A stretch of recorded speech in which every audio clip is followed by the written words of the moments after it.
फुसफुसाते जंगल की कहानी एक ऐसी थी जिसे गांव के लोग शायद ही कभी दिन के उजाले में बताते थे।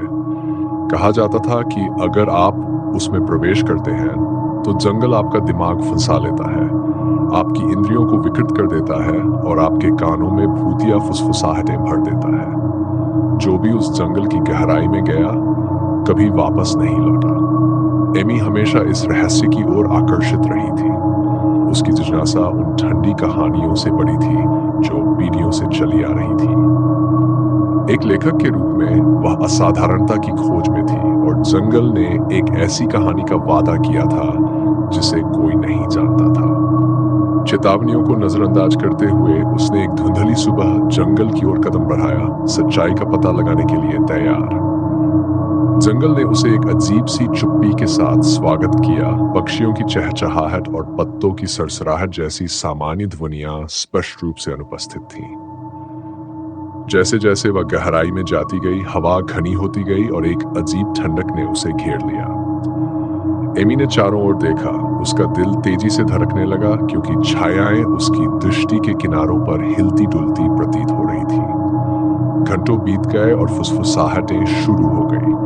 पहले तो हल्की, जैसे दूर की बड़बड़ाहट, लेकिन धीरे धीरे वे तेज हो गई, एक भयावह समांतर ध्वनि में बदल गई। वे उसका नाम पुकार रहे थे, बार बार, हर अक्षर ठंडी सांस की तरह उसकी त्वचा को छूता हुआ। एमी कांप उठी, खुद को संभालते हुए आगे बढ़ती रही। यकीनन यह सब उसके दिमाग का ही खेल था। जैसे जैसे वह गहराई में जाती गई, उसके आसपास का वातावरण और भी विकृत हो गया।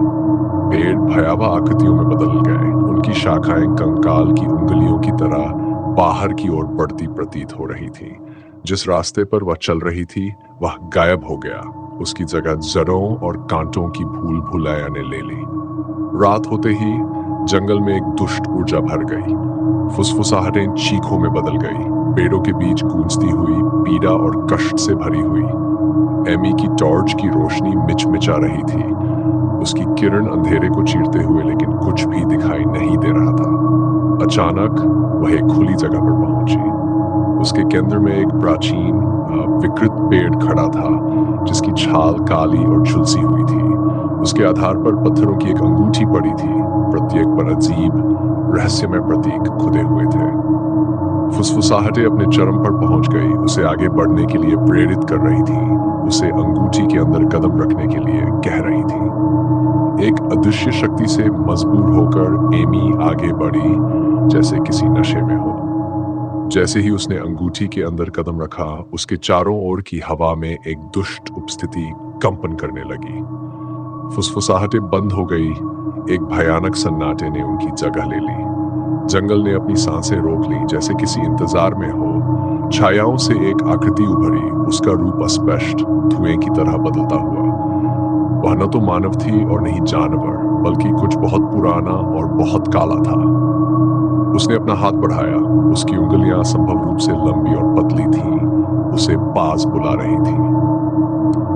एमी का मन भागने के लिए चिल्ला रहा था, लेकिन उसका शरीर आज्ञा मानने से इनकार कर रहा था। वह आकृति की ओर खींची चली गई। उसके कदम धीमे और यांत्रिक थे।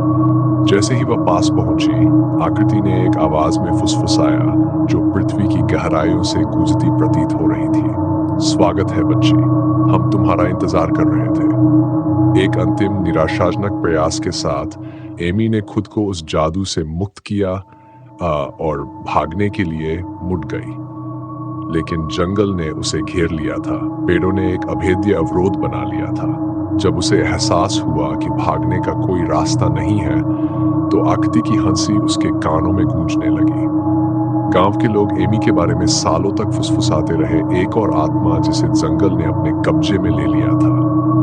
कुछ लोग दावा करते थे कि हवा में उसकी आवाज सुनाई देती है, एक दुखद विलाप जो दूसरों को दूर रहने की चेतावनी देता है। जंगल वैसा ही रहा, अंधकार में और भयावह, उसके रहस्य गहराई में दबे हुए, अगले जिज्ञासु आत्मा के आने का इंतजार करते हुए।